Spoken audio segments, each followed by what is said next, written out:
App 1 the letter 101 Delhi के famous बार hood bistro के congested room में लगे एक टूटे शीशे में खुद को देखकर कार्तिक आज भी हर दिन की तरह कह रहा था, बस 6 महीने और मेरा टाइम आने ही वाला है, अब देखेगी मुझे दुनिया और कहेगी।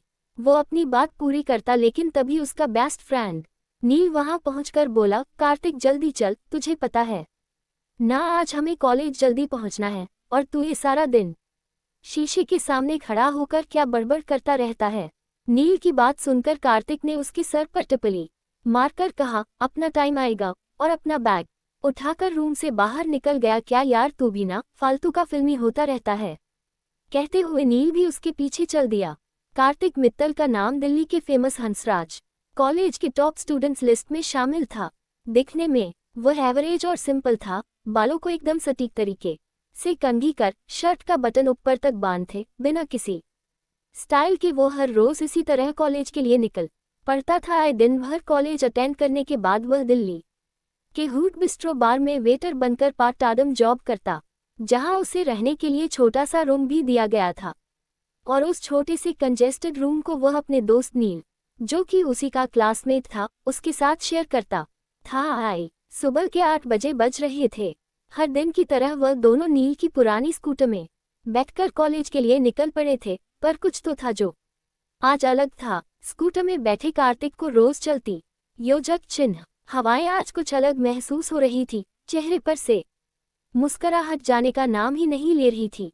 खुद के ख्यालों खोया कार्तिक ना जाने क्या सोच सोचकर ब्लश किए जा रहा था। उसके ख्यालों को तोड़ते हुए नील ने स्कूटर रोककर उसे झिझोड़ते हुए कहा, भाई अब उतर, देख लो अ शॉप, अगर अभी देर की तो तू पूरा दिन बस सपने ही देखते रहेगा। तभी कार्तिक अचानक ख्यालों से बाहर आया, हाँ जा रहा, और फिर जल्दी से शॉप से एक रेड रोज का बुके लेकर वापस आ गया। आज कॉलेज के सारे कपल्स एक साथ दिख रहे थे, कुछ बड़ी बड़ी प्लानिंग कर रहे थे। कोई किसी को महंगे गिफ्ट दे रहा था तो कोई किसी के हाथ में हाथ डाले कॉलेज के अंदर जा रहा था। देखने में हर जगह रौनक थी। आए हाथ में बुके लिए कार्तिक कॉन्शियसली पार्किंग में स्कूटी लगा रहे नील का वेट कर रहा था। नील उंगली में वाबी घुमाते हुए आया और मुंह बनते हुए बोला, प्रपोज करने से पहले तू एक बार फिर से सोच ले, कहाँ तू बिलो एवरेज दिखने वाला वेटर और वह इतनी खूबसूरत और फेमस बिल्डर मिस्टर शास्त्री की एकलौती बेटी, तुम दोनों की कुंडली टोटल मिसमैच है। जवाब में कार्तिक ने उसे देखकर कहा, कम ऑन नील, तू मेरा दोस्त है या दुश्मन?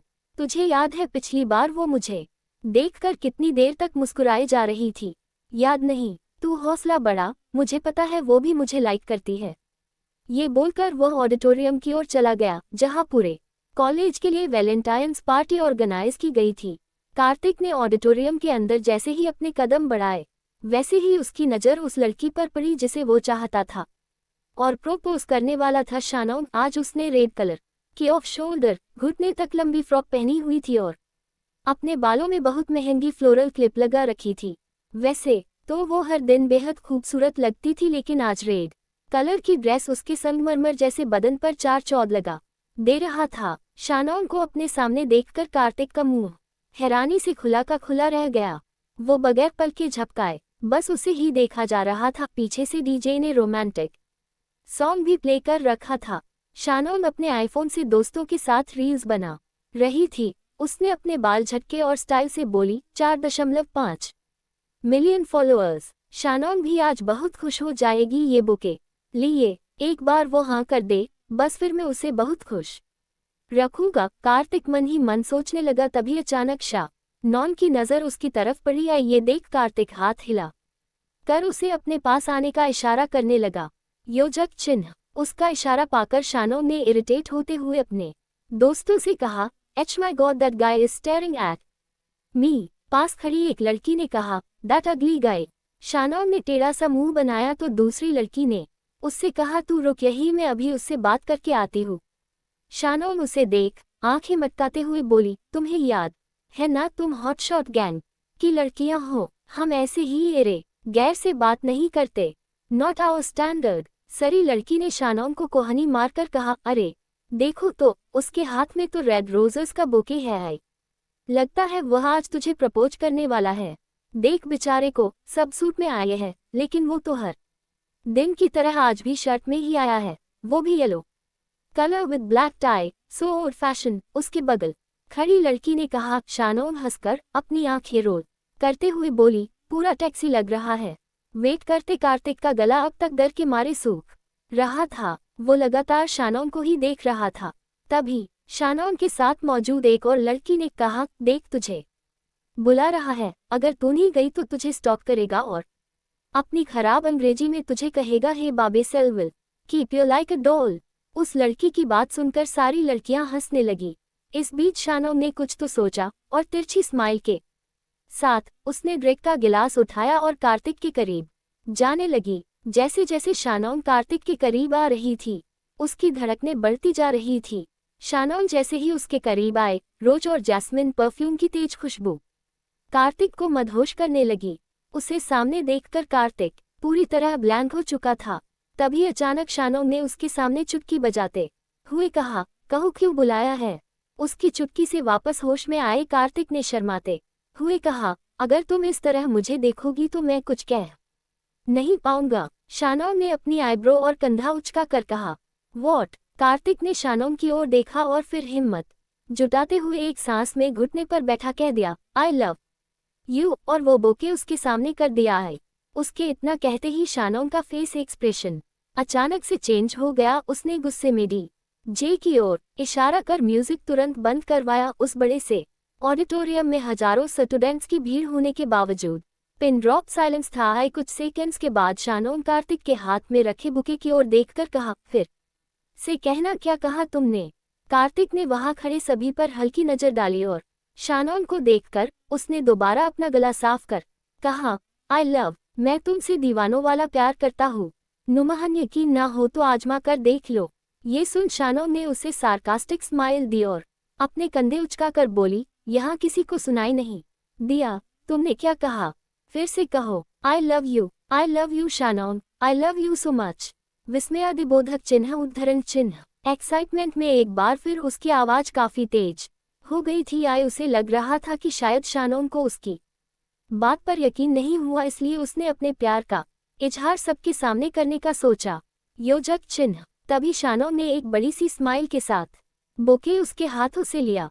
ये देख कार्तिक के चेहरे पर स्माइल आ गई। उसे कुछ पल के लिए बहुत सुकून महसूस हुआ। वो उसे थैंक्स कहने के लिए उठा ही था कि तभी शानोन ने फ्लावर का बंच उसके मुंह पर दे मारा। कार्तिक को समझ नहीं आया कि अभी अभी उसके साथ क्या हुआ। वो सकपका गया। उसके चेहरे के भाव एक पल में बदल गए। शानोन ने तेज आवाज में कहा, तुम्हारी हिम्मत कैसे हुई मुझे प्रपोज करने की। सीधा साधा लड़का समझकर मैं तुम्हारे पास आए और उल्टा तुम मुझे किसी खेत की मूली समझ रहे हो, जो मैं तुम्हारे इस घटिया से प्रपोजल को हाँ कह दूंगी।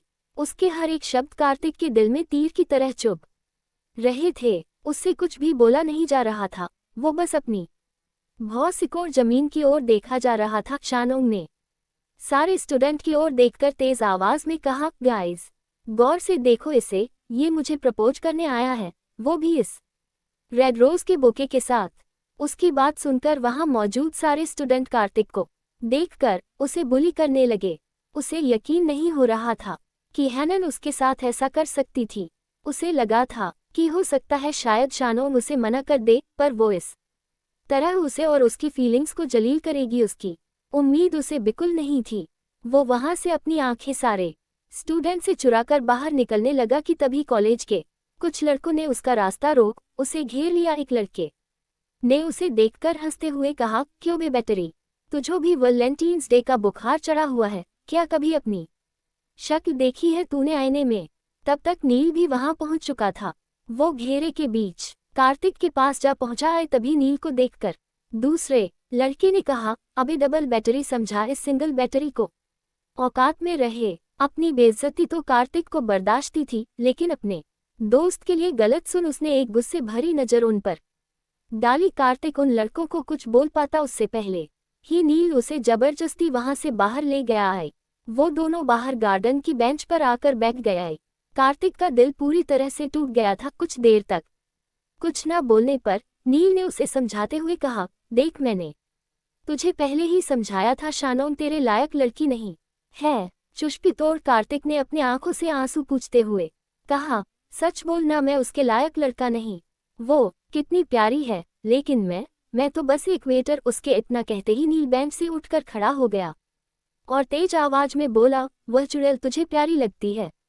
इंस्टा से ज्यादा फिल्टर तो उसके चेहरे पर है। हैशटैग वाली लड़की है वह, शानोन शास्त्री। वो एक 5% डिस्काउंट वाली चिप्स का पैकेट है जिसे खोलो ना तो चिप्स के नाम पर हमें धोखा मिलता है। और तू वेटर है तो क्या हुआ, भूल मत, तेरे इस भोले से एवरेज फेस के पीछे जीनियस ब्रेन है। आई पैसा सब कुछ थोड़ी होता है। मेरे भाई हाथ जोड़ता हूं, ते संभल जा, उसे छोड़, मेरे साथ वेलेंटिन बना। इस पर कार्तिक ने कुछ नहीं कहा। उसे देखकर नील ने एक बार फिर से सीरियस होकर कहा, ओए देवदास, तू सुन रहा है ना मैं क्या कह रहा? हम लड़की का चक्कर छोड़, पढ़ाई लिखाई पर ध्यान दे। अगर हम जैसे लड़के कुछ बन कर पैसा नहीं कमाए ना तो जिंदगी भर कुंवारे ही रह जाएंगे। आए हम जैसों को लड़की को पाने के लिए जिंदगी में एक्स्ट्रा मेहनत करनी पड़ती है। ये सुन कार्तिक अपनी जगह से उठकर कॉलेज के मेन गेट की तरफ जाने लगा। उसे यूं जाता देखकर नील ने जोर से आवाज देकर कहा, अबे मजनू की आखिरी पीढ़ी, अब कहाँ जा रहा है? कार्तिक ने गहरी सांस लेकर कहा, वही जहां काम करने से मुझे 2 वक्त की रोटी नसीब होती है। नील ने अपने सर पर टिपली मार कर कहा, अरे हाँ, मैं तुझे बताना भूल ही गया था कि आज ओनर ने हमें जल्दी बार आने के लिए कहा था। मैं भी आ रहा। बार में पहुंचते ही वह दोनों उसकी नज़रों से बचने की कोशिश करते हुए चेंजिंग रूम की तरफ ही जा रहे थे, लेकिन तभी ओनर उनके पास पहुंचा और गुस्सा में बोला, ये कोई टाइम है आने का? कहा था ना आज जल्दी आना है। आज तो कॉलेज में कोई पढ़ाई भी नहीं थी। उसके इतना कहते ही नील ने तुरंत बात बनाते हुए कहा, सर वो स्कूटर खराब हो गई थी इसलिए लेट हो गई। Sorry sir. ओनर ने उन दोनों को घूर कर देखा और कहा, मैं तुम दोनों को काम करने का पगार देता हूँ, सॉरी बोलने का नहीं। कुछ ही देर में किसी कॉलेज का ग्रुप आने वाला है। 2nd फ्लोर पर उनकी पार्टी चलेगी, उन्हें अटेंड करना है। कोई गड़बड़ मत करना। जी बिल्कुल सर, बोलकर कार्तिक बुझे मुंह चेंजिंग रूम में चला गया। आए थोड़ी देर में 2nd फ्लोर पर काफी लाउड म्यूजिक चलने लगा। आए इस बात से अनजान कि वहां कार्तिक के कॉलेज के स्टूडेंट्स ही मौजूद थे। कार्तिक चुपचाप एक नोटपैड और एक पेन लेकर उस फ्लोर पर सबसे ऑर्डर लेने चला गया। आए तभी कार्तिक को वेटर की ड्रेस में देखकर कुछ लड़के एक बार फिर उसे छेड़ने लगे। आए लेकिन कार्तिक उन्हें इग्नोर करते हुए सीरियस होकर अपना काम करने लगा। वो एक एक कर सबसे ऑर्डर ले ही रहा था कि इसी बीच उसकी नज़र कॉर्नर टेबल पर पड़ी, जहां शानौन राहुल की गोद में बैठ उसे किश कर रही थी। राहुल सक्सेना, जो कि कार्तिक और शानौन का सीनियर था, देखने में अट्रैक्टिव और एक बड़े खानदान से ताल्लुक रखने वाला एरोगेंट लड़का था। ये देखकर कार्तिक के दिल में दर्द सा उठा। तभी अचानक राहुल और शानौन की नज़र भी उस पर पड़ी। आए कार्तिक को सामने देखकर शानौन ने मुंह बनाते हुए राहुल को आज हुई घटना के बारे में सब बता दिया, जिसे सुन राहुल कार्तिक को देखकर जोर जोर से हंसने लगा और ला, अबे बैटरी तू तो वेटर निकला, तेरी औकात बिंग बाजार वाली है और तेरे शौक हाई कॉस्ट शोरूम के हैं। कार्तिक को ये सब सुनकर गुस्सा तो आ रहा था, पर उसे पता था कि अभी कोई भी कदम उसकी नौकरी छीन सकता है और अभी उसे इस नौकरी की सख्त जरूरत है। इसलिए उसने एक बार फिर उन्हें इग्नोर करने की कोशिश की। कार्तिक को जलाने के लिए राहुल ने शानौन के गले पर अपने हाथ फेरते हुए कहा, देख शानौन जैसी लड़की को तेरे जैसा वेटर नहीं बल्कि राहुल जैसा हीरो चाहिए। इसलिए अपनी औकात में रह, नहीं तो कभी किसी लड़की को तेरे पास नहीं आने दूंगा। अब खड़े खड़े हमारा मुंह क्या देख रहा है? जा जाकर अपने बार की सबसे महंगी विस्की लेकर आ। इस पर ना चाहते हुए भी कार्तिक ने हाँ में सर हिलाया और वहां से चला गया। कार्तिक नीचे किचन की कैबिनेट तक पहुंचा, तभी उसके ओनर वहां आए और बोले, ओए सुनो, ये लेटर तुम्हारे योजक चिन्ह लिए कोई लेकर आया था। आए पर पहले काम कर लो, फिर ये सब देखना। कैबिनेट को खोल रहे कार्तिक ने सोचा, क्या मेरे लिए लेटर? पर मुझे लेटर कौन लिखेगा? ये सोचते हुए वो एक हाथ में लेटर और दूसरे हाथ में स्कॉच की बोतल लेकर लेटर पढ़ने के लिए दबे पांव अपने छोटे से कमरे की ओर चला गया। आए ऊपर सभी मस्ती में खोए हुए थे। शानौन ने राहुल किश करके बोली, देखो ना, आजकल कोई भी मुंह उठा कर तुम्हारी बेबी के पीछे पड़ जाता है। पूर्ण विराम उद्धरण। राहुल ने शानौन को देखकर कहा, आज इस वेटर को देखना ही पड़ेगा कि उसकी जगह कहाँ है। चला था मेरी बेबी को प्रोपोज करने। तब तक कार्तिक वहां एक महंगी स्कॉच की बोतल लेकर पहुंच चुका था। उसके वहां पहुंचते ही राहुल ने उसे देखकर कहा, अपनी लाइफ तूने इतनी महंगी स्कॉच नहीं पी होगी, चल आज मेरी तरफ से तुझे टिप है, इस पूरी बोतल को एक सांस में खत्म कर ले। कार्तिक ने स्कॉच की बोतल राहुल के ठीक सामने रखे कांच की टेबल पर रख दी और कहा, मैं शराब नहीं पीता। शानौन ने उसे चिढ़ाते हुए कहा, अले अले छोटा बेबी, क्या पीता है? जवाब में राहुल ने हंसते हुए कहा, ये तो बारिश का पानी पीता होगा, है ना नाली के कीड़े। उसके इतना कहते ही कार्तिक ने अपना चश्मा निकाल पास की टेबल पर बड़े इत्मीनान से रखा और अचानक राहुल की शर्ट का कॉलर पकड़कर उसके चेहरे पर जोरदार पंच दे मारा। उसके इस पंच से राहुल दूर कान में जा गिरा और पूरे फ्लोर पे शांति छा गई। सबका मुंह खुला का खुला रह गया था। सभी कार्तिक का नया अवतार देखकर दंग रह गए थे। आए कार्तिक इतने पर भी नहीं रुका। राहुल के करीब जाकर उसने उसके चेहरे पर 2-4 घुसे और दे मारे और दांत पीसकर गुस्से से उसने कहा, सुन, जब तुझे मेरा पास पता चलेगी ना तो तेरा फ्यूचर मेरे हाथ में होगा, समझा? तुझ जैसे आज तक बहुत देखे हैं मैंने, इसलिए आज से एक बात, ऐसी हरकत कभी मत करना। आज से पहले कार्तिक का ये रूप उसके बेस्ट फ्रेंड नील ने और कभी नहीं देखा था। सभी की नज़र उसी पर थी। लड़कियां उसे देख उसकी फैन हो गई थी। राहुल खुद उसके से लगभग डरकर रोने ही वाला था कि तभी शोर शराबा सुनकर बार का ओनर अचानक वहां आ गया और गुस्से में चिल्लाते हुए बोला, you Kartik, come downstairs right now. ये देख नील ने सर पर हाथ रखकर कहा, लग गए अब तो एक तू इकलौता वारिस। ओनर की तेज आवाज सुनकर कार्तिक ने राहुल की शर्ट का कॉलर छोड़ दिया और चुपचाप खड़ा हो गया है। राहुल ने नाराजगी से ओनर से कहा, मैं कब से आपके इस बार में आता हूँ और जब भी मैं आता हूँ लाखों की एक्सपेंसिव बियर एंड स्कॉच ही ऑर्डर करता हूँ, लेकिन इसके बदले मेरे साथ क्या सुलूक हुआ? आपके इस बदतमीज 2 कौड़ी के वेटर ने मुझ पर हाथ उठाया। मैं ये बदतमीजी बिल्कुल बर्दाश्त ही नहीं करूँगा।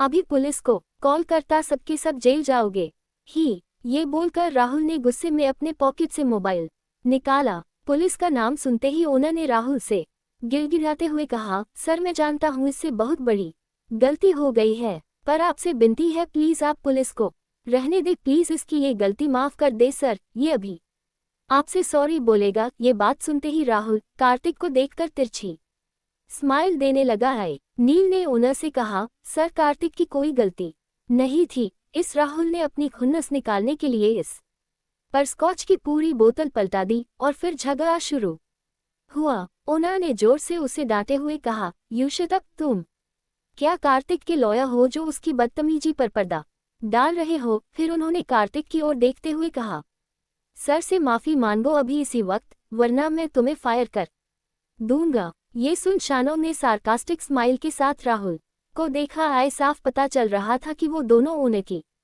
बात से कितना खुश थे। कार्तिक ने लंबी सांस ली और कहा, मैं इससे माफी नहीं मांगने वाला, मेरी कोई गलती नहीं थी। ओनर ने एक बार फिर चिल्लाकर कहा, तो फिर ठीक है, यू आर फायर्ड। सुनील घबरा गया, लेकिन कार्तिक ने बिना एक सेकंड के कहा, विथ प्लेजर आई क्विट। फिर उसने अपनी टाई का नॉड ऊस किया और बेफिक्र राहुल और शानोन को देख मुस्कुराते हुए वहां से निकल गया है। उसे देख नील भी उसके पीछे चल पड़ा है। सब अचानक उसका ये एटीट्यूड देखते ही रह गए। ऑनर भी हैरान था कि आखिर इस गरीब बच्चे के अंदर इतनी अकड़ आई कैसे। उधर कार्तिक अपना बैग लेकर सुनसान सड़कों पर पैदल चला जा रहा था। नील भी उसके पीछे पहुंच गया था। उसे देखकर कार्तिक ने कहा, तू हाँ? नील ने उसके कंधे पर हाथ रखते हुए कहा, जहाँ कार्तिक रहेगा वही नील भी तो होगा ना।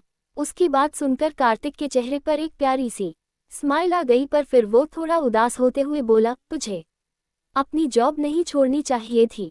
नील बोला, तू वो सारी बातें छोड़ और ये बता आगे क्या करना है। कार्तिक रोड फुटपाथ पर लगी बेंच पर जाकर बैठ गया और अपने पॉकेट से मोबाइल निकालकर उसने अपना दूसरा सिम चालू किया, जिसे उसने लगभग साल पहले बंद कर दिया था। कार्तिक को मोबाइल में घूरते देख नील बोला, मैं पूछ रहा हूँ मैं आगे क्या करना है और एक तू है जो मोबाइल देख रहा है।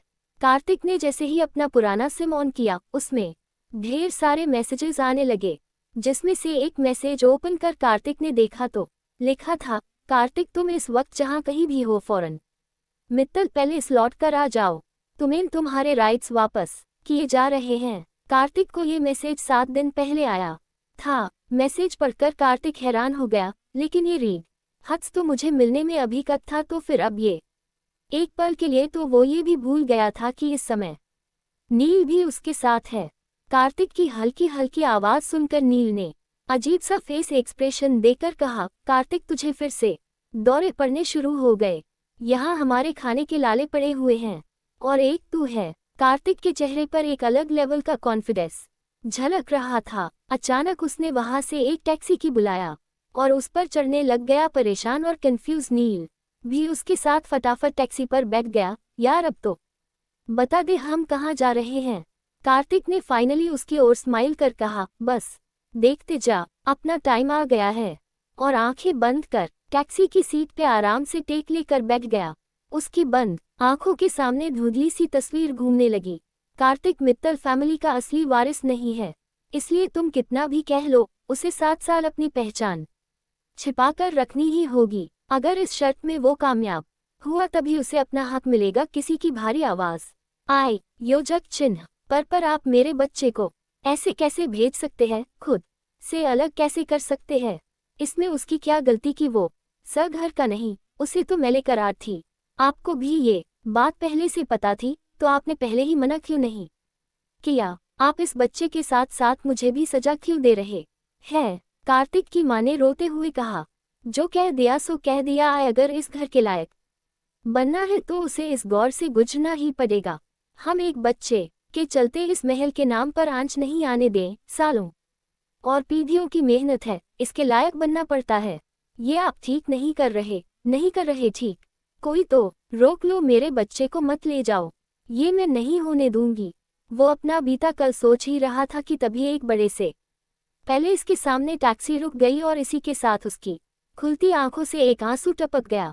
कार्तिक ने टैक्सी से उतर ड्राइवर को उसके पैसे दिए और दोनों हाथ अपने पॉकेट में डालकर उस आलीशान पैलेस को देखने लगा है। व्हाइट कलर के संगमरमर से बने उस आलीशान पैलेस के बड़े से गेट के बाहर मित्तल पैलेस लिखा हुआ था। उस पैलेस को देखकर नील ने कार्तिक से बड़े ही एक्साइटमेंट के साथ कहा, अच्छा अब मुझे समझ में आया, तो अब हम यहाँ जॉब करने वाले हैं। Nice, very nice. पैलेस के अंदर एक बड़ा सा वाटर फाउंटेन था जिसमें अलग अलग कलर्स की लाइट्स लगी हुई थी रात के वक्त। योजक चिन्ह, वो फाउंटेन बेहद खूबसूरत दिख रहा था। साथ ही आस पास बहुत बड़ा गार्डन था, जिसे देख कार्तिक वहां रुक गया। उसे रुका देख नील ने उसे कोहनी मारकर धीरे से कहा, अब तू यह मत कहना कि तू गलती से यहाँ आ गया है। देख यार, मैंने यही नौकरी करने का मन बना लिया है अब बस। तभी वॉचमैन भागते हुए उन दोनों के पास पहुंचा और अपने जेब निकाल एक चाबी कार्तिक को पकड़ाते हुए बोला, वेलकम बैक प्रिंस। कार्तिक ने उसे देख हल्की सी स्माइल कर दिया। नील ने वॉचमैन को करेक्ट करते हुए कहा, इनका नाम प्रिंस नहीं कार्तिक है। पर वॉचमैन और कार्तिक दोनों ने ही इस बात को इग्नोर कर दिया और कार्तिक अंदर एंटर करने लगा। पहले इसका लिविंग रूम बेहद बड़ा और खूबसूरत था। वहां सेंटर पर काफी बड़ा सा और एक्सपेंसिव झूमर टंगा हुआ था और बड़े बड़े आलीशान व्हाइट कलर के सोफे रखे हुए थे। जब नील अंदर आया तो उसका मुंह ही देखकर खुला का खुला रह गया है। तभी वहां एक आदमी आया जिनकी उम्र तकरीबन 55 से 60 के बीच रही होगी। उन्होंने महंगा 3 पीस सूट पहना हुआ था और हाथों में महंगी छड़ी थी। चेहरे पर फ्रेंच कट सफेद दाढ़ी उनकी उम्र की गवाही दे रही थी। उन्होंने जैसे ही कार्तिक को देखा वो बहुत खुश हुए और कहा, वेलकम बैक प्रिंस। कार्तिक उन्हें गौर से देखकर पहचानने की कोशिश कर रहा था। उस शख्स ने सामने आकर कहा, प्रिंस मैं आपका फैमिली लॉयर हर्षल चौहान, आपके पिताजी का सबसे खास दोस्त आए। आपको याद है, हम तब मिले थे जब आप 8 साल के थे। उनके इतना कहते ही कार्तिक ने पहले कुछ सोचा और फिर अचानक उसके चेहरे पर बड़ी सी स्माइल आ गई। वो फट से चौहान अंकल के गले लग गया। कार्तिक को यूं गले मिलते देख चौहान अंकल की आंखें नम हो गईं। कार्तिक हैरान होकर बोला, अंकल अभी तो शर्त पूरी होने में 6 महीने का वक्त है, लेकिन मुझे मैसेज आया कि हाँ छोटे मालिक आपको आपके राइट्स वापस लौटाए जा रहे हैं क्योंकि आप पूरे मित्तल प्रॉपर्टी के अकेले वारिस हैं। अंकल चौहान ने उसे रोकते हुए कहा, उनके इतना कहते ही नील के मुंह से जोर से निकला, क्या पहले प्रिंस अब वारिस। कार्तिक ने चौहान अंकल से कहा, मैं कुछ समझा नहीं अंकल। जवाब में चौहान अंकल ने अपने बहते आंसुओं को पोंछते हुए कहा, कुछ महीनों पहले आपके पिताजी की एक कार एक्सीडेंट में डेथ हो गई थी। जब तक आपकी ये शर्त खत्म नहीं हो जाती तब तक ये आपको नहीं मिलने वाला था। पर अब जब कोई नहीं है तो विल के मुताबिक कोर्ट आपको ही सब सौंपने के लिए कहता है। अपने पिताजी की खबर सुन कार्तिक ने अपनी आंखें बंद कर ली। उसे याद आया कि किस तरह उसके जाने से उसकी मां की हार्ट अटैक से मौत हो गई थी। वो आखिरी बार था जब उसने इस पैलेस को गेट के बाहर से ही देखा था। उनके अंतिम संस्कार पर आए उसके पिताजी की अकड़ और उनकी शर्त जान कार्तिक तो कभी यहाँ लौटकर नहीं आने वाला था। आए, लेकिन मां की मौत के बाद उसने खुद को समझाया और ठानी कि वो अपनी मां की इच्छा जरूर पूरी करेगा। वो वापस इस घर का वारिस बनने जरूर आएगा, जैसा उसकी मां चाहती थी। चौहान अंकल ने कहा, मैं जानता हूँ आपके पिताजी ने आपसे हमेशा सौतेला बर्ताव किया, यहाँ तक कि आपको अकेला भी छोड़ दिया है। ये सब जानकर भी आप यहाँ उनकी मौत का दुख मना रहे हैं। इससे ज्यादा उन्हें और कुछ नहीं चाहिए। मुझे हमेशा से ही आप पर भरोसा था कि आप इस वसीयत को संभालने जरूर आएंगे। कार्तिक ने मानो अपना दुख एक सांस में दबा लिया। वो जानता था कि किसी के जाने पर उसे कोसने का कोई मतलब नहीं आए। उसने अपनी खोली और एक और गहरी सांस लेते हुए चौहान अंकल से बोला, अंकल मुझे आगे क्या करना होगा। आपको सिटी बैंक जाकर वहां के बैंक मैनेजर मिस्टर खन्ना से मिलकर अपनी प्रॉपर्टी के पेपर्स लेने होंगे और 48 घंटों के अंदर प्रॉपर्टी आपके नाम ट्रांसफर हो जाएगी। इसी के साथ नील और कार्तिक ने तय किया कि वो दोनों आज वहीं रुककर थोड़ा आराम करेंगे। कार्तिक ने वॉचमैन द्वारा दिए गए चाबी से बहुत सालों बाद अपना रूम खोलकर देखा है। नील एक बार फिर उसका रूम देखकर हैरान था। उसने कहा, ये बच्चों के कमरे में क्यों लेकर आए यार। मैं जानता है तू उस घर का मालिक बन गया है, लेकिन ये भी कोई समय है खिलौनों से खेलने का। तभी उसे रेशमी बेडशीट वाला एक बेड दिखा। अब तक तो उसे आग की हवा भी लग चुकी थी। कार्तिक ने भावुक होकर उन खिलौनों को देखते हुए कहा, ये मेरा बचपन का कमरा है, तुझे पता है। जैसे ही नील को देखने के लिए मुड़ा, उसने देखा कि अब तक नील बिना जूते उतारे ही बेड पर फैलकर सो चुका था। अगले दिन सुबह 9 बजे वो तैयार होकर नीचे आ गए। कार्तिक ने अंकल से कहा, अब मैं बैंक होकर आता हूँ। बेस्ट ऑफ लक, अंकल ने उसके सर पर हाथ रखते हुए कहा। आए और इसी के साथ नील और कार्तिक दोनों पैलेस से बाहर आ गया। आए पैलेस से बाहर निकलते ही नील कार्तिक की पीठ पर चढ़ गया और खुश होकर बोला, क्या बात है, कहाँ दुनिया तुझे एक साधारण वेटर मानती है और कहा तू तो छोटा मालिक निकला। कार्तिक ने मुस्कुराते हुए कहा, अब बस भी कर। कुछ देर बाद वह सिटी बैंक पहुंच गए। उनके आते ही रिसेप्शनिस्ट ने उनसे पूछा, so how can I help you.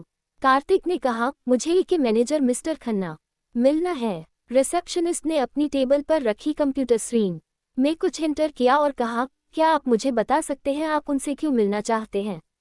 Kartik ने कहा, मित्तल प्रॉपर्टीज अपने नाम ट्रांसफर कराने के लिए। रिसेप्शनिस्ट एक्सप्रेशनलेस फेस के साथ कहा, क्या आप मेरे साथ मजाक कर रहे हैं। कार्तिक ने नहीं में सर हिलाया और कहा, आप प्लीज मेरा टाइम वेस्ट मत कीजिए, थोड़ा अर्जेंट है। रिसेप्शनिस्ट गुस्से से उठकर खड़ी हुई। उसने कार्तिक को तेज आवाज में डांट लगाते हुए कहा, आप यहाँ से इसी वक्त बाहर निकल जाइए। आप जानते भी हैं मित्तल प्रॉपर्टी के बारे में, या फिर आप मेरे साथ प्रैंक कर रहे हैं। उसकी टेबल पर रखा लैंडलाइन फोन बजा है। उसने जैसे ही फोन रिसीव किया, दूसरी ओर से बैंक मैनेजर मिस्टर खन्ना ने कहा, अभी कुछ देर में तुमसे मिलने कार्तिक मित्तल आने वाले हैं। एम चौहान ने भेजा है उन्हें, उनके आते ही मुझे इन्फॉर्म करना। ये बोलकर उसने फोन कट कर दिया। सुन, रिसेप्शनिस्ट ने कार्तिक की ओर देखकर कहा, आपका नाम। कार्तिक ने कहा, कार्तिक मित्तल। और आप। ये सुन रिसेप्शनिस्ट हड़बड़ा गई। एक लंबी गहरी सांस लेकर उसने कहा, शेफाली, क्या आपको चौहान सर ने भेजा है। इस पर कार्तिक ने जैसे ही हाँ में सर हिलाया, शेफाली की टोन तुरंत चेंज हो गई। उसने अपने चेहरे पर फेक स्माइल देकर कहा, वेलकम सर, प्लीज आप मेरे साथ आइए, प्लीज कम। शेफाली ने मिस्टर खन्ना के केबिन का डोर आधा ओपन कर कहा, कार्तिक मित्तल आए हुए हैं। कार्तिक का नाम सुनकर मैनेजर अपनी सीट से उठकर खड़ा हो गया और बोला, इडियट, मैंने तुमसे कहा था ना कि जैसे ही वह बैंक पहुंचे तो मुझे इन्फॉर्म करना, मैं खुद इन्हें वेलकम करने आता। अरे सर, आप अंदर आइए ना, बैठिए। शेफाली चुपचाप सर नीचे कर खड़ी थी। बैंक मैनेजर ने गुस्से से कहा, अब यहाँ खड़ी होकर मेरा मुंह क्या देख रही हो, जाओ जल्दी से स्पेशल चाय लेकर आओ। शेफाली ने जाते जाते धीरे से कार्तिक से कहा, आई एम सॉरी, मैंने आपको पहचाना नहीं था। कार्तिक ने उस पर एक नज़र डाली और बगैर कुछ कहे मिस्टर खन्ना के सामने जाकर बैठ गया। शेफाली का चेंज बिहेवियर देख नील कार्तिक के बगल बैठकर उसे आंखें मटकाते हुए देखने लगा और मन ही मन बोला, वाह भगवान वाह, क्या भाग्य दिया है, धन्य हो आप। तभी मिस्टर खन्ना ने कहा, सर कुछ छोटी सी फॉर्मेलिटी है, आपको हमारे साथ पूरी करनी होगी। कार्तिक ने कहा, शो। मिस्टर खन्ना ने अपने टेबल पर रखे लैंडलाइन फोन से किसी को कॉल कर कहा, मिस्टर मित्तल का रेटिना और फिंगरप्रिंट चेक करना है। फोन कट करने के बाद मैनेजर ने कार्तिक को देखकर स्माइल करते हुए कहा, I am so sorry sir, आपको प्रॉब्लम उठानी पड़ रही है, लेकिन यह हमारे बैंक का रूल है। उनकी बातचीत के दौरान शेफाली चाय की टे लेकर केबिन के अंदर एंटर हुई। इस वक्त शेफाली के चेहरे का रंग डर के मारे उड़ा हुआ था। उसे लग रहा था कि कहीं कार्तिक शेफाली की कंप्लेंट मैनेजर से ना कर दे। शेफाली को यूं इतना डरा देख कार्तिक के चेहरे पर एक स्माइल आ गई। तभी दे टेबल पर रखते वक्त शेफाली स्लिप हो गई और चाय का कप उससे छूटकर कार्तिक पर जा गिरा, जिससे वो हड़बड़ाकर अपनी चेयर से उठकर खड़ा हो गया। Bank manager greater than Shefali पर जोर से चिल्लाते हुए कहा, कोई भी काम तुम ठीक तरह क्यों नहीं करती हो? इडियट, तुम्हें पता है तुमने क्या किया? उनकी डांट सुन शेफाली की आंखें नम हो गई।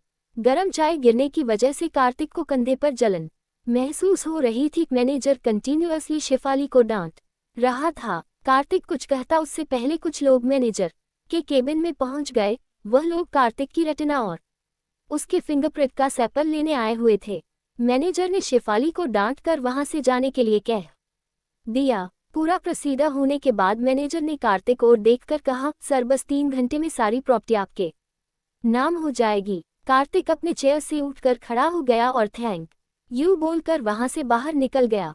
शेफाली कैबिन के बाहर मौजूद थी। कार्तिक को देखते ही उसने कहा, आई एम सो सॉरी, आज मेरी वजह से आपको बैंक में काफी तकलीफ उठानी पड़ी। लेकिन कार्तिक नील के साथ वहां से बगैर कुछ बोले ही बाहर निकल गया। बाहर निकलते ही कार्तिक और नील के सामने एक BMW आ रुकी। ग्लास डाउन होते ही कार्तिक ने देखा कि ड्राइविंग सीट पर और कोई नहीं बल्कि राहुल मौजूद था। राहुल ने कार्तिक को ऊपर से लेकर नीचे तक देखा और सार्कास्टिक हंसी हंसते हुए बोला, वेटर्स तुम यहाँ बैंक के बाहर किसका वेट कर रहे हो? कितना खराब दिन है तुम्हारा, एक ही दिन में नौकरी भी चली गई और छोकरी भी। यह बोलकर वो जोर से हंसने लगा है। उसने आगे कहा, कल बार में बहुत हीरो बन रहा था। अगर सचमुच तेरे अंदर दम है तो आजा आज रात ठीक 9 बजे हुड बिस्ट्रो में। अगर तू मेरे गेम में मुझसे टक गया तो शानौन सभी के सामने मुझे प्रपोज करेगी और तेरे होठों पर किस भी। ये सुन कार्तिक ने सीधे मुंह उससे पूछा, और तेरी शर्त क्या है? अभी सगा गया क्या? राहुल ने टी हंसी हंसते हुए कहा। कार्तिक ने कहा, अपनी शर्त बता। राहुल ने कहा, शर्त तुझे वही आकर पता चलेगी और अगर तू नहीं आया तो मैं समझ लूंगा कि तू लूजर है। कार्तिक ने हाथ बांधकर कहा, देख जो मैं वह मैं नहीं इन और जो मैं नहीं हूँ वो डेफिनेटली मैं हूँ। ठीक 9 बजे एक 3 टशन का खेल। राहुल ने अपनी कार स्टार्ट की और काफी तेज स्पीड से वहां से निकल गया। उसकी गाड़ी के तेज रफ्तार की डस्ट में नील ने खांसते हुए कार्तिक से कहा, यार तू उस राहुल के बच्चे को सच क्यों नहीं बता देता? कार्तिक ने अपने बालों को पीछे की ओर धकेलते हुए स्माइल कर दिया और कहा, उसने हमारे साथ जो किया है उसी तरह से जवाब भी दिया जाएगा। नील कंफ्यूज था, उसे कार्तिक की बात समझ नहीं आई। कार्तिक ने उसके कंधे पर हाथ रखा और टैक्सी को रुकने का इशारा किया। टैक्सी रुकते ही वो दोनों वहां से निकल गए। कुछ देर बाद वह पैलेस पहुंचे। लिविंग रूम में चौहान अंकल कुछ लोगों के साथ मौजूद थे जो कि एम्प्लॉइज थे। उन सब ने महंगे सूट पहन रखे थे।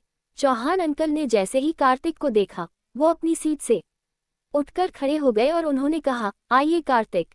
एम्प्लॉइज भी उन्हें देखकर अपनी सीट से खड़े हो गए। अंकल ने कहा, आपके एम्प्लॉयज यहाँ आए हुए हैं, उन्हें कुछ डॉक्यूमेंट्स में आपके साइन चाहिए। एम्प्लॉयज कार्तिक और नील को उनके सिंपल कपड़ों की वजह से थोड़ी अजीब नजरों से देख रहे थे। वह लोग यकीन नहीं कर पा रहे थे कि ये वही कार्तिक मित्तल है जो अब उनका नया बॉस है। सिचुएशन समझते हुए चौहान अंकल ने कार्तिक और नील को देखकर कहा, मैं समझ सकता हूँ आप दोनों काफी थक गए होंगे, आप चाहे तो आराम कर सकते हैं। ये डॉक्यूमेंट्स मैं आपके कमरे में ही भेजवा दूंगा। इस पर कार्तिक ने एक नज़र उन एम्प्लॉयज पर डाली और फिर हाँ में सर हिलाकर वहां से चले गया। वहां से निकल सीढ़ियों से होकर वो दोनों बड़े से कॉरिडोर में पहुंचे, जहां मित्तल फैमिली की फैमिली ट्री पिक्चर लगी हुई थी, जिसमें एक कोने पर एक फ्रेम की जगह खाली थी। उस खाली जगह को देखकर कार्तिक कुछ ल के लिए वहीं ठहर गया और उस जगह को बड़े गौर से देखने लगा है। नील ने उसके कंधे पर हाथ रख कर कहा, क्या हुआ, तू यहाँ क्यों रुक गया? फिर नील ने नोटिस किया वहां कार्तिक की तस्वीर में संग थी। कार्तिक ने कुछ नहीं कहा और वहां से अपने नए बेडरूम की ओर चला गया। उसके जाने के बाद नील ने अपना पर्स निकाला, जिसमें नील और कार्तिक की साथ में एक तस्वीर थी। उसने उसमें अपनी तस्वीर फाड़कर कार्तिक की तस्वीर वॉल के उस खाली कोने में पेस्ट कर दी और खुश होकर बोला, अब जम रहा है ना ये फैमिली ट्री। ये बोलकर वह कार्तिक के नए बेडरूम में पहुंच गया। वहां किंग साइज का आलीशान बेड रखा हुआ था और एक्सपेंसिव और लेटेस्ट ट्रेंड के curtains, unique art gallery Kartik के बेडरूम की शोभा में चार चांद लगा रही थी। नील बेड पर आकर अपने दोनों हाथ फैलाकर लेट गया और नर्म गद्दे को अपने बॉडी वेट से दबाकर कहने लगा, मजा आएगा यार, मैंने लाइफ में कभी नहीं सोचा था कि हमारे देसी लोगों की किस्मत भी 1-2 का 4 हो जाएगी। इस पर कार्तिक ने उसे देख मुस्कुरा दिया और कहा, भाभी कहा, अभी तो बहुत कुछ करना है। नील ने कार्तिक से कहा, हम तो जिंगरी दोस्त थे यार, तूने मुझसे तक अपनी सच्चाई डुबा कर रखी और वो भी इतने सालों तक। जवाब में कार्तिक ने कहा, क्या करता, रूल इज रूल। एक्चुअली मैं मॉम डैड का अडॉप्टेड सोन था और मेरे डैड ने एक समय के बाद मुझे एक्सेप्ट करने के लिए यही शर्त रखी थी कि अगर मैं अपनी लाइफ के कुछ साल अपनी पहचान छिपा कर रहूं और जब मैं वापस आऊं तब मेरे हाथ में मेरी एजुकेशन डिग्री हो, तभी वह मुझे अपना फैमिली मेंबर एक्सेप्ट करेंगे। और अगर मैंने कभी अपनी आइडेंटिटी रिवील कर दी तो यह चांस मेरे हाथों से निकल जाएगा। माँ के जाने के बाद तो मुझे लगा अब कुछ चाहिए ही नहीं, पर उनका मेरे लिए इतना प्यार देखकर ऐसा करना और यहाँ वापस आकर इस घर का हिस्सा बनना ही मेरे लिए एक लौटा मकसद बन गया। ये बोलकर उसने गहरी सांस ली और कहा, बस इसलिए मैंने कभी अपनी सच्चाई किसी को नहीं बताई। नील बड़े गौर से उसकी बातें सुन रहा था। उसने अपनी आईब्रो उचका कर कहा, बड़े लोग बड़ी बातें, खैर वह सब तू छोड़, अब ये सोच जब शानों के सामने तेरी सच्चाई आएगी तब वह क्या करेगी मेरे भाई। ये बोलकर नील कार्तिक के फेस एक्सप्रेशन को नोटिस करने लगा, लेकिन उसके चेहरे पर कोई भाव नहीं थे। उसने अपने बेडरूम में लगी बड़ी सी विंडो ओपन कर दिया, जहां लगभग सारा दिल्ली नजर आ रहा था। नील ने भी उसकी चुप्पी को इग्नोर कर दी और शॉवर लेने चला गया। उसके जाने के बाद कार्तिक ने जैसे ही अपनी शर्ट उतारी, उसकी नजर चाय के दाग पर पड़ी। उसने सोचा, दुनिया में कुछ लोग कितने इनोसेंट होते हैं।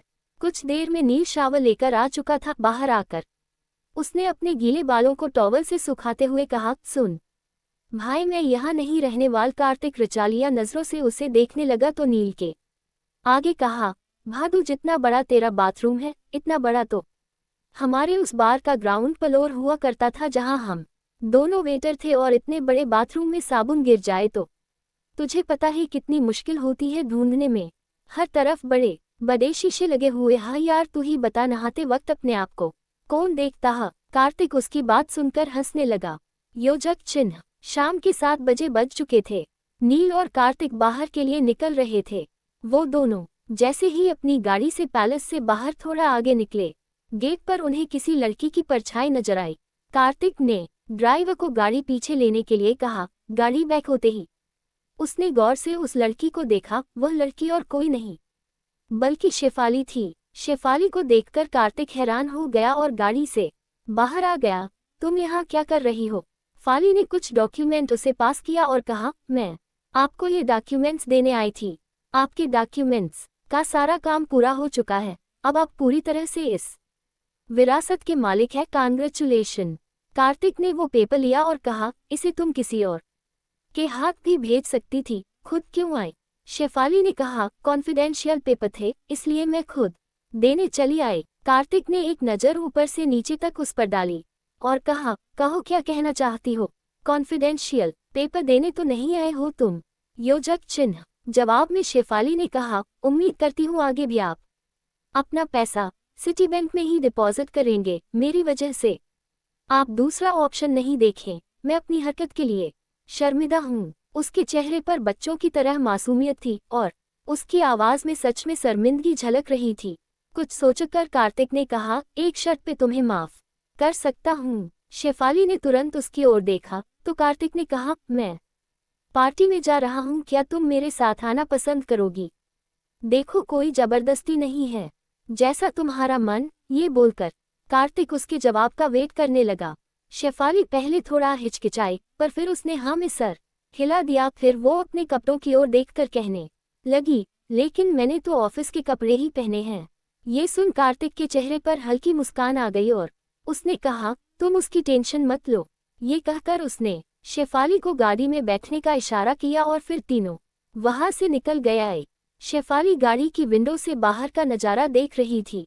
कुछ देर बाद कार्तिक ने ड्राइवर से कहकर एक बड़े से कपड़ों के शोरूम के बाहर गाड़ी रुकवा दी। गाड़ी रुकते ही उसने शेफाली को गाड़ी से उतरने का इशारा किया और खुद भी गाड़ी से उतरकर उस बड़े शोरूम की ओर चला गया। फाली को कुछ समझ नहीं आ रहा था। 2:10 शोरूम देखकर हैरान थी। ये कहाँ ले आए मुझे यहाँ, और रेगे कपड़े कैसे खरीदूंगी? शोरूम में पहुंचकर कार्तिक ने अचानक उससे कहा, तुम यहाँ से अपनी पसंद की ड्रेस ले सकती हो।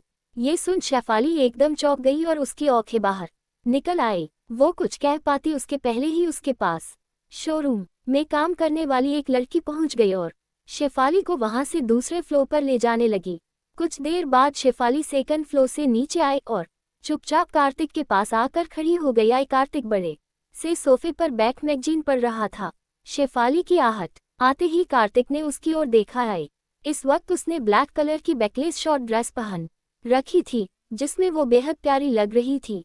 कार्तिक ने बिल्कुल नहीं सोचा था कि शेफाली इतनी प्यारी भी लग सकती है। उसने कॉम्प्लीमेंट देते हुए उससे कहा, अच्छी लग रही हो। उसने अपने कार्ड से पेमेंट की और शेफाली को लेकर वापस अपनी कार में आ गया, जहां नील ड्राइवर के साथ पहले से उनके आने का इंतजार कर रहा था। रात के 9 बजे बजने ही वाले थे। हुड बिस्ट्रो में राहुल अपने दोस्तों के साथ बैठा हुआ था। उनके साथ शानोंग भी मौजूद थे। राहुल के साथ मौजूद एक लड़के ने अपनी घड़ी में टाइम देखा और कहा, यार कहीं बेचारा कार्तिक डर के मारे काम रहा होगा। राहुल ने हंसते हुए कहा, वैसे भी हमें वह किस मुंह से आकर मिलेगा, भीख मांगने से फुर्सत मिले तब ना। वो सब इस बात पर हंस ही रहे थे कि तभी कार्तिक की आवाज आई, मेरा इंतजार कर रहे थे। अचानक कार्तिक को सामने देखकर कुछ पल के लिए राहुल और उसके दोस्त थोड़े हैरान हो गए, क्योंकि हमेशा सिंपल लुक में आने वाला कार्तिक आज ब्रांडेड और कीमती कपड़ों में उनके सामने खड़ा था। और इतना ही नहीं, उसके साथ नीट और एक सुंदर लड़की भी खड़ी थी। शानोन की नजरें शेफाली और उसकी खूबसूरती को घूर रही थी। ऐसी खूबसूरत लड़की को कार्तिक के साथ कहीं ना कहीं वो जल रही थी। राहुल ने तिरछी स्माइल में हंसते हुए कार्तिक से कहा, क्या बात है, मैंने सुना तो था कि महंगे कपड़े रेंट पर मिलते हैं, लेकिन आज देख भी लिया। ये बोलकर उसने कार्तिक के कोट की कॉलम में लिखा ब्रांड नेम देखा। फिर उसकी नज़र शेफाली पर पड़ी। वो उसके टोन लेग्स को घूरकर देख रहा था, उसे अजीब सी निगाहों से देखते हुए वो उसके करीब से होकर गुजरा और फिर उसने कार्तिक से आईब्रोज उचका कर कहा, लड़की भी रेंट पर ले कर आया है या किसी से भीख मांग कर लाया है? ये बोलकर राहुल और उसके दोस्त एक बार फिर उस पर हंसने लगे। नील को राहुल की बात सुनकर उस पर गुस्सा आ रहा था। उसने कहा, क्या बकवास कर रहा है तू? राहुल ने नील को देखकर मुंह बनाकर कहा, अच्छा तो तेरी आदत गई नहीं वकालत करने की। इसी बीच वहां बार का ओनर राहुल को ग्रीट करने वहां पहुंचा। उसने अचानक वहां कार्तिक को देखकर कहा, तू यहाँ क्या कर रहा है? और उसे घूरने लगा। कार्तिक ने राहुल की ओर देखते हुए ओनर से कहा, आपके बार की सबसे महंगी स्कॉच लेकर आइए। उसके इस ऑर्डर पे ओनर ने मुंह बनाकर कहा, तेरा दिमाग खराब ही गया है क्या? मैं क्यों लेकर आऊंगा तुझ जैसे के लिए स्कॉच? कार्तिक ने नील पर एक नज़र डाली। नील ने अपने पॉकेट से एक कार्ड निकालकर ओनर को पास किया और कहा, ये रही आपकी पेमेंट। उन दोनों के बदले हाव भाव देखकर हैरान हो रहा था। फिर कार्तिक ने राहुल से कहा, जहां तक मुझे पता है तो मुझे कोई चैलेंज देने वाला था। उस दिन तूने पिलाने की कोशिश की थी, आज मैं पिला रहा हूँ। वैसे भी हारने के बाद नहीं मिलेगी। ये सुन झुंझलाए राहुल ने कार्तिक का कॉलर पकड़ने की कोशिश किया, लेकिन कार्तिक पर इसका असर न देखकर राहुल ने झटके से उसकी शर्ट की कॉलर छोड़ दी। शानौ ने राहुल को संभालने की एक्टिंग की और फिर कार्तिक और शेफाली को घूरती हुई बोली, तुम दोनों कंपटीशन में लड़ लेना। गाइस, राहुल और कार्तिक के बीच कार रेसिंग होने वाली है। अरे यू एक्साइटेड? राहुल ने कार्तिक के गाल सहलाते हुए कहा, लेकिन कार रेसिंग के लिए इस गरीब के पास कार भी तो होनी चाहिए ना। राहुल की बात पर एक बार फिर उसके सारे दोस्त और शानौ जोर से हंसने लगे। राहुल का इस तरह से बात करना शेफाली को काफी अजीब लग रहा था और वह बार बार हैरान होकर कार्तिक को देख रही थी, लेकिन कार्तिक उसे आंखों से चुप रहने का इशारा कर रहा था। अब तक शेफाली को समझ में आ गया था कि राहुल और कार्तिक आपस में दोस्त तो बिल्कुल नहीं है। कार्तिक के चुप रहने पर राहुल ने अपने कंधे उचकाकर कहा, कोई बात नहीं, तू मेरी BMW के साथ अपनी उस रेट्रो स्कूटर में रेस लगाकर हार जाना। कार्तिक ने जवाब में मुस्कुराते हुए कहा, और अगर जीत गए तो वो भी देख लेते हैं। राहुल बार से बाहर निकलते हुए बोला, बिस्ट्रो से कुछ दूरी पर रेसिंग के लिए पहले से ही स्टार्टिंग और फिनिशर लाइन बना दी गई थी। सभी वहां पहुंच गए थे। इस वक्त राहुल अपनी ब्लैक कलर की BMW की ड्राइविंग सीट पर मौजूद था और बगल में शानौ मौजूद थी। उनके फ्रेंड्स हाथों में लग लेकर कार्तिक तंज कस रहे थे, आए ये लड़का आएगा भी या नहीं? अरे डर के भाग तो नहीं गया? हा। तब वो अचानक कार्तिक बुगैटी कायरन स्पोर्ट्स का में वहां पहुंचा। कार्तिक को इतनी महंगी कार में देखकर राहुल और शानौ का मुंह खुला का खुला रह गया। वहां कार्तिक को बुली करते लोग भी इतनी महंगी कार करीब से देखकर हैरान थे। राहुल ने अपनी कार की साइड वाली विंडो डाउन की और कार्तिक के कहा, अब तू रेस लगाने के लिए महंगी कार भी भीख में मांग कर ले आया। हाँ। कार्तिक ने सीरियस होकर कहा, कुछ देर बाद तो तू भी मुझसे रहम की भीख मांगेगा। राहुल ने तिरछी स्माइल के साथ कहा, चल देखते हैं। फिर उसने एक ऊंची पहाड़ी की ओर इशारा करते हुए कहा, वो देख, जो सबसे पहले उस पर अपना फ्लैग लगाकर वापस आएगा वो हारने वाली की गर्लफ्रेंड को किस करेगा। ये बोलकर उसने शेफाली को देखा और अपने दांत से होठों को दबा लिया। राहुल के साथ बैठी शानौ ये बात न कर नाराज हो गई, लेकिन राहुल ने उसे इग्नोर कर दिया। फिर नील ने राहुल को ब्लू कलर का फ्लैग दिया और कार्तिक के हाथों में व्हाइट कलर का फ्लैग देकर वह साइड हो गया। आई विसिल की आवाज सुनते ही उन दोनों ने स्पीड से कार चलाना शुरू कर दिया। कार्तिक की स्पोर्ट्स कार होने की वजह से वो इतनी ज्यादा तेज चल रही थी कि शानौ चाहकर भी उसे देख नहीं पा रहा थी। इस वक्त कार्तिक पूरी स्पीड से अपनी कार ड्राइव कर रहा था। इस बीच उसने कई बार शेफाली को भी देखा। शेफाली के चेहरे पर डर के भाव बिल्कुल नहीं थे। ज्यादातर लोग पहले राहुल को चीयर कर रहे थे, पर फिर कार्तिक की स्पीड देख उन्होंने उसे चीयर करना शुरू कर दिया। योजक चिन्ह। कुछ देर बाद कार्तिक और शेफाली पहाड़ी के सामने पहुंच गए। शेफाली गाड़ी से उतरकर अपना फ्लैग वहां लगाकर वापस गाड़ी में बैठ गई और वह लोग फिर वापस जाने लगे। उन्होंने जब वापसी के लिए आधा रास्ता तय कर लिया तब राहुल और शानौ भी पहाड़ी के पास फ्लैग लगाने पहुंचे। कार्तिक और शेफाली पहले पहुंचकर रेस जीत गए और उनके वहां पहुंचते ही नील खुश होकर तालियां बजाने लगा। राहुल के रेस हार जाने से बाकी लोग काफी नाराज थे। नील ने शानौ के साइड वाला डोर ओपन किया और गाना गाने लगा, चुम्मा चुम्मा दे दे, चुम्मा चुम्मा दे दे चुम्मा। शानौ ने उसे गुस्से से डांटते हुए कहा, क्या बकवास कर रहे हो तुम? नील ने मासूमियत से कहा, मैं बकवास नहीं कर रहा हूँ। तुम्हारे बॉयफ्रेंड ने कहा था हारने वाले की गर्लफ्रेंड जीतने वाले को किस करेगी, और वह भी उसके होठों पर। ये बोलकर वो एक बार फिर गाना गाने लग, चुम्मा चुम्मा दे दे। शानौ ने गुस्से से राहुल की ओर देखा। राहुल अपनी नजर नीचे कर चुपचाप खड़ा था और फिर उसने कार्तिक पर नजर डाली, जो कि शेफाली के साथ हाथ बांधकर उसे देख रहा था। पूर्ण विराम। शानौ ने नाराज होकर कहा, मैं किसी को किस नहीं करने वाली। ऋतिक ने जवाब दिया, जाओ, मैं राहुल को अपने रहम की भीख देता हूँ, और वैसे भी मुझे तुम्हें मुंह लगाने का कोई शौक नहीं है। ये बोलकर उसने एक नफरत भरी नजर शानौ पर डाली। आए फिर उसने शेफाली के कंधे पर हाथ रख कर कहा, डार्लिंग, मुझे लगता है अब हमें यहाँ से निकलना चाहिए। अब इन लोगों के रोने का वक्त शुरू हो चुका है। शेफाली उसकी बात सुनकर हंसने लगी। शेफाली के लिए कार का दरवाज़ा खोल कार्तिक एक बार फिर कार में बैठ गया है। कुछ देर बाद शेफाली ने एक बस स्टॉप की ओर इशारा कर कहा, आप लोग प्लीज़ मुझे यही ड्रॉप कर दीजिए, मैं खुद घर चली जाऊंगी। कार्तिक ने सीरियस होकर कहा, अगर तुम चाहो तो हम तुम्हें तुम्हारे घर ड्रॉप कर सकते भाई। शेफाली ने अपनी स्वीट से आवाज में कहा, नो थैंक्स, मैं नहीं चाहती आप लोग को मेरी वजह से परेशानी हो। आप जब मुझे यहाँ ड्रॉप कर दी जय। बस के रुकते ही शेफाली उसमें से उतरकर बस स्टॉप की ओर चली गई। कुछ सोचकर कार्तिक भी उसके पास गया और बोला, तुम मुझसे क्या चाहती हो? शेफाली उसकी ओर देखने लगी।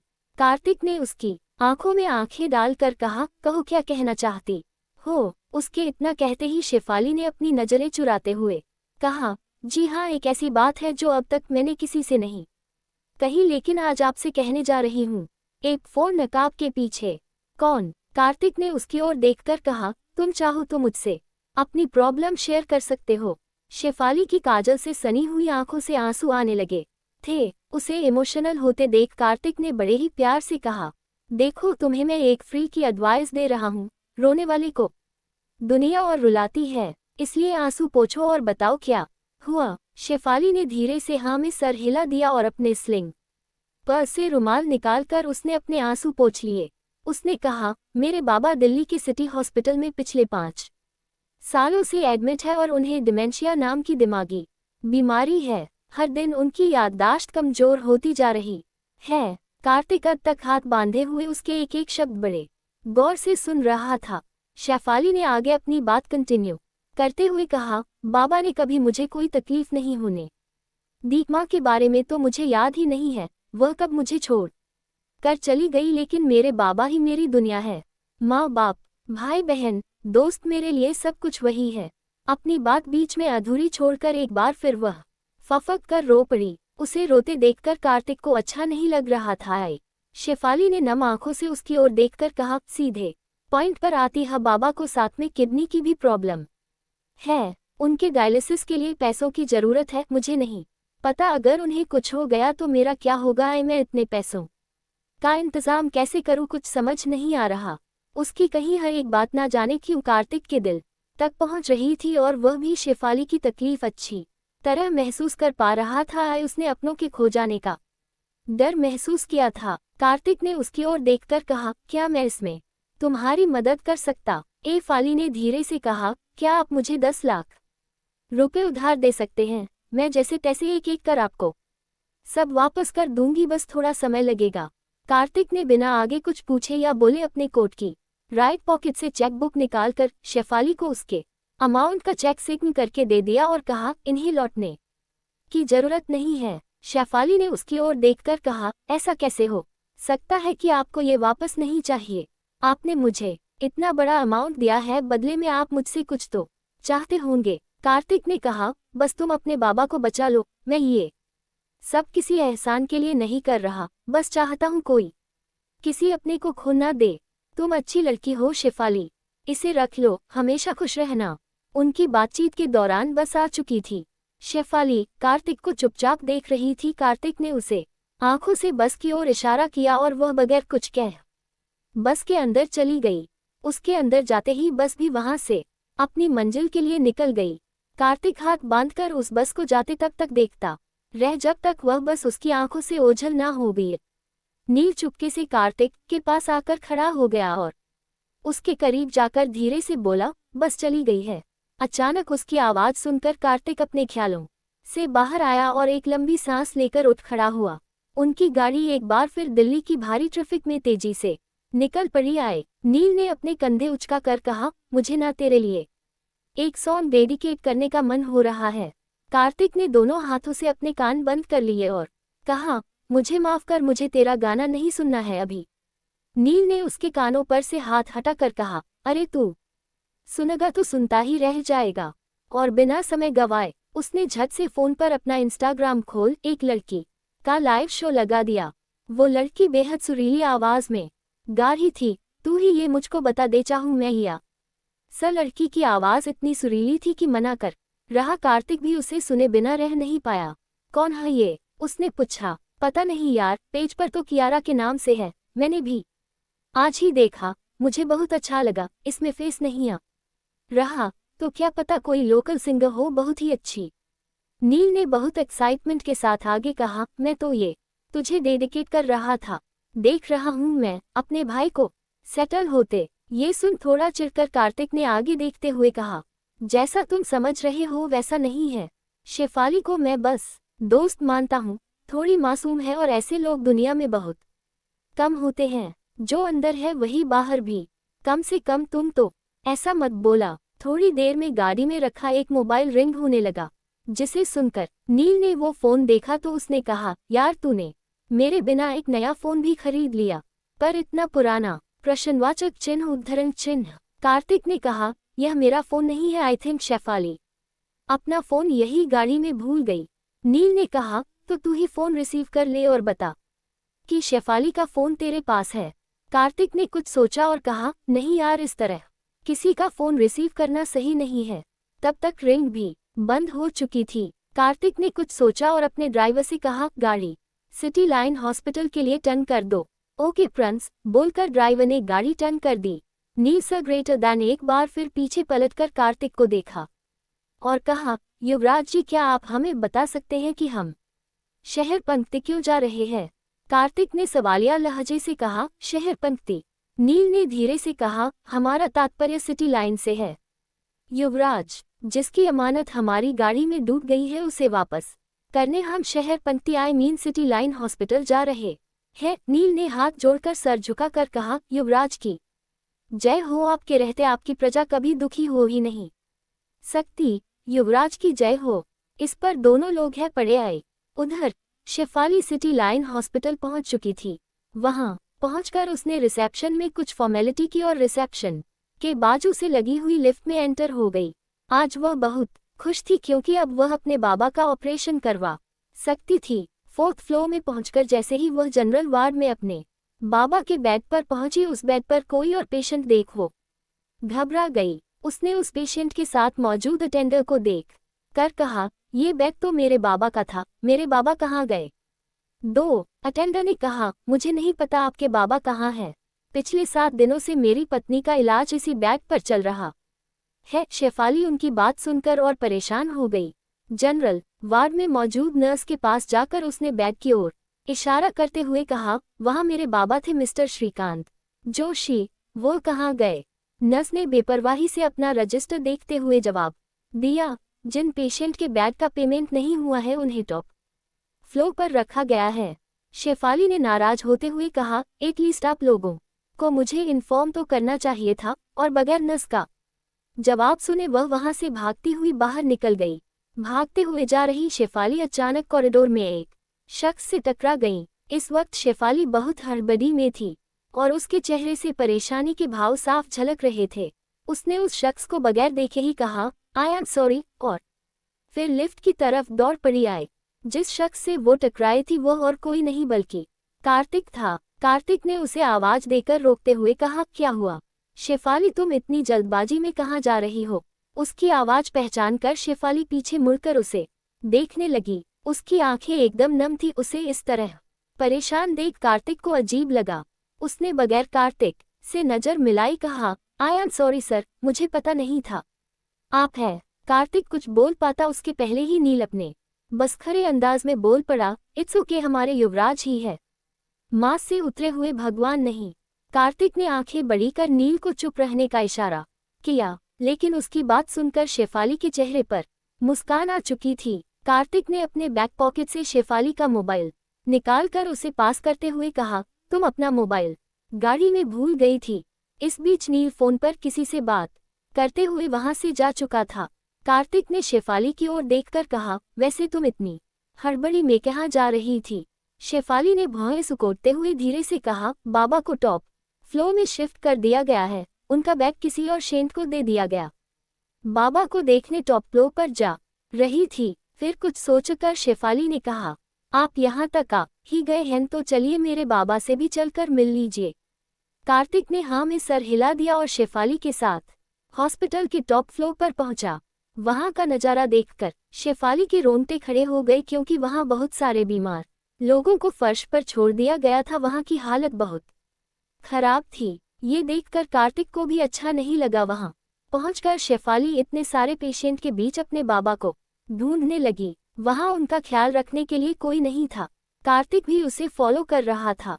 उस लूर के कोने पर एक बुजुर्ग व्हीलचेयर पर बैठे हुए थे। वह इतने ज्यादा कमजोर हो चुके थे कि वह अपनी गर्दन तक संभाल नहीं पा रहे थे। उन्हें देखकर शेफाली भाग कर उनके पास पहुंची और बोली, बाबा आप कैसे हो? बीमारी से बुजुर्ग में बोलने की भी शक्ति नहीं बची थी।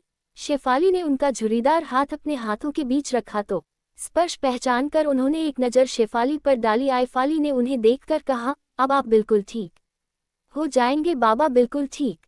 मरीजों की इतनी खराब कंडीशन देखकर कार्तिक भी इमोशनल हो गया था। शेफाली ने अपने बाबा से कहा, मैं अभी डॉक्टर से बात करती हूँ, आपको यहाँ अच्छा से अच्छा इलाज मिलेगा। ये बोलकर शेफाली ने धीरे से उनका हाथ दूर कर दिया और कार्तिक के साथ थर्ड फ्लोर पर पहुंच गई।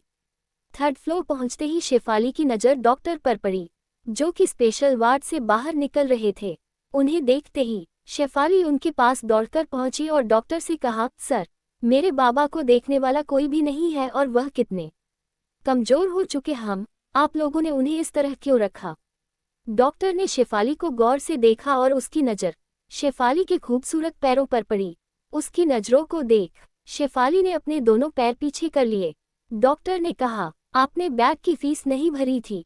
शेफाली ने थोड़ा गुस्सा होते हुए कहा, सिर्फ चंद पैसों के लिए आप लोगों ने उन्हें इस तरह छोड़ दिया। आप लोगों के अंदर इंसानियत है या नहीं? कार्तिक हाथ बांधकर उस डॉक्टर को देख रहा था। डॉक्टर की नज़र कार्तिक पर पड़ी। उन्होंने शेफाली से कहा, क्या यह आपके साथ हैं? जवाब में शेफाली ने कहा, जी हाँ। डॉक्टर ने कार्तिक को देखकर कहा, जेंटलमैन आप अपनी गर्लफ्रेंड को समझाए, इतने बड़े हॉस्पिटल में बिना पैसों के काम नहीं चलता। शेफाली ने अपनी आवाज़ तेज करते हुए कहा, यह मेरे बॉयफ्रेंड नहीं है। शेफाली की बात सुनकर उस डॉक्टर ने कहा, तो फिर कौन है ये? जवाब में शेफाली ने कहा, यह मेरे दोस्त हैं। हम फिर तो बढ़िया है। बोलकर डॉक्टर ने एक बार फिर शेफाली के खूबसूरत पैरों को घूरते हुए अपनी आंखों से ही उसके फिगर का जायजा लेना शुरू कर दिया। डॉक्टर का इस तरह से उसे देखना शेफाली को बिल्कुल अच्छा नहीं लग रहा था। उसकी नज़रें कार्तिक भी बखूबी समझ रहा था। कार्तिक ने डॉक्टर से कहा, क्या आप हमारी मदद कर सकते हैं? डॉक्टर अपने गाल सहलाते हुए कहा, अगर शेफाली तुम चाहो लो मैं तुम्हारी हेल्प कर सकता हूँ। एक तरीका है जिससे तुम अपने बाबा का इलाज फ्री में करा सकती हो। तुम समझ रही हो ना मैं क्या कह रहा हूँ? उसके इतना कहते ही शेफाली ने दांत पीसकर गुस्से से कहा, क्या बकवास कर गए हैं आप? डॉक्टर ने उसे घूर कर देखते हुए कहा, तुमने ही मुझसे मदद मांग की थी तब मैंने तुम्हें ऑफर किया। वहां मौजूद कार्तिक ने उस डॉक्टर के सामने से चौहान अंकल को फोन लगाया और उनके फोन रिसीव करते ही बोल पड़ा, अंकल क्या हम सिटी हॉस्पिटल खरीद सकते हैं? अंकल ने उधर से कहा, जी हाँ प्रिंस, क्यों नहीं, पर ऐसी क्या जरूरत आ पड़ी? कार्तिक ने डॉक्टर को देखते हुए अंकल से कहा, कुछ नहीं, बस एक अच्छा ऑफर हाथ लगा है। फाउंडर से कह कर डिस्के पेपर्स निकलवा दे और जल्द से जल्द प्रोस एड्यू सॉर्ट करवा दीजिए। और हाँ, हॉस्पिटल के नए नाम में मित्तल लिखा होना चाहिए, उनके नाम पर। अंकल ने कहा, जैसा आप चाहेंगे वैसा होगा प्रिंस। ये बोलकर उन्होंने फोन कट कर दिया। कार्तिक हाथ बांधकर उस डॉक्टर को घूर कर देख रहा था। कार्तिक की बात सुनकर डॉक्टर सार्कास्टिक स्माइल दे रहा था। फिर उसने शेफाली को देखकर कहा, मुझे लगता है इलाज की जरूरत तुम्हारे बाबा से ज्यादा तुम्हारे इस पागल दोस्त को है। जेंटलमैन सिटी हॉस्पिटल खरीदने की बात कर रहे हैं। हाँ हाँ हाँ। कार्तिक की बात सुनकर शेफाली एक पल के लिए हैरान हुई, लेकिन उसे तो कार्तिक की सारी असलियत पता थी, इसलिए वह कार्तिक की तरह हाथ बांधकर स्माइल करती हुई डॉक्टर को देखने लगे। उस डॉक्टर को कुछ समझ नहीं आ रहा था कि वह दोनों उसे इस तरह घूरकर क्यों देख रहे हैं। कुछ ही देर में कार्तिक का मोबाइल बजा। कॉल चीहान अंकल की थी। उसके हेलो कहते ही अंकल की आवाज आ रही, प्रिंस जैसा आपने कहा था वैसा हो चुका है। सिटी हॉस्पिटल को हमने दुगने दाम पर खरीदने का ऑफर रख दिया है और फाउंडर ने हाम भी कह दिए है। अब बस प्रोस एड्यू फॉलो करना है। कार्तिक ने एक बड़ी सी स्माइल के साथ कहा, फैंटास्टिक। ये कह उन दोनों ने कॉल रख दी। जवाब में कार्तिक ने स्माइल कर दिया और डॉक्टर की और देखकर कहा, अब आप उस हॉस्पिटल के मालिक से बात कर रहे हैं। डॉक्टर को उसकी बातों पर यकीन नहीं हो रहा था। वो मुंह बनाते हुए वह से चले गए। तभी कुछ देर बाद डॉक्टर के पास सिटी हॉस्पिटल के कुछ दूसरे डॉक्टर पहुंचे। उन्होंने हैरान होकर कहा, हमें यकीन नहीं हो रहा है कि 15 मिनट के अंदर कार्तिक मित्तल ने हमारा हॉस्पिटल खरीद लिया है। उनकी बात सुनकर डॉक्टर के चेहरे का रंग उड़ गया। इसी बीच कार्तिक ने पुलिस को भी बुलवा लिया था। लिस के वहां पहुंचते ही डॉक्टर सारी बात समझ गया और वो वापस कार्तिक के पैरों पर गिर पड़ा। गिड़गिड़ाते हुए उसने कहा, मुझे माफ कर दीजिए, मुझे नहीं पता था कि आप इतनी पावरफुल है, वरना मैं आपसे कभी ऐसी बात नहीं करता। आई एम सॉरी, कार्तिक ने धीमी आवाज में बोल्डली कहा, तुम माफी के हकदार नहीं हो। अगर तुमने मुझे कुछ कहा होता मुझे फर्क नहीं पड़ता, लेकिन तुम लड़की की मजबूरी का फायदा उठाना चाहते हो, ये बात मुझे अच्छी नहीं लगी और मेरी पूरी कोशिश रहेगी तुम्हारी तकलीफ में कोई कमी ना हो। और इसी के साथ उस डॉक्टर ने पुलिस वालों ने अरेस्ट कर लिया है। कार्तिक ने शेफाली की ओर देखकर कहा, अब तुम्हारे बाबा का अच्छी तरह ट्रीटमेंट किया जाएगा। बेस्ट से बेस्ट न्यूरोलॉजिस्ट और नेफ्रोलॉजिस्ट हायर किए जाएंगे। शेफाली कार्तिक से कुछ कहना चाहती थी, लेकिन उसके पहले ही कार्तिक वहां से चला गया। पर उसके चेहरे पर सुकून के भाव थे कि अब उसे अपने बाबा के लिए परेशान होने की जरूरत नहीं। भी कुछ देर में वहां से अपने बाबा को देखकर हॉस्पिटल से निकली। रात हो चुकी थी। उसने अपने लिए कैब बुक किया था। बाहर सड़क के किनारे आकर वो कैब का वेट कर रही थी और पाने फोन में बस टाइम देखे जा रही थी। तभी अचानक उसके सामने एक आलिशान कारा खड़ी हुई और उसमें से एक शख्स ने विंडो नीचे करके कहा, एक्सक्यूज मी एम्स शेफाली, क्या आप नकाब के पीछे के कार्तिक को जानती भी है या फिर आप भी बस उसका एक शिकार है? शेफाली के कानों में जैसे ही ये शब्द गए, उसने झट से सामने देखा। सामने उस शख्स को देख उसके पैरों तले जमीन खिसक गई। आगे देखने के लिए लाइक एंड सब्सक्राइब करें। कमेंट करके बताएं स्टोरी कैसी लगी। धन्यवाद।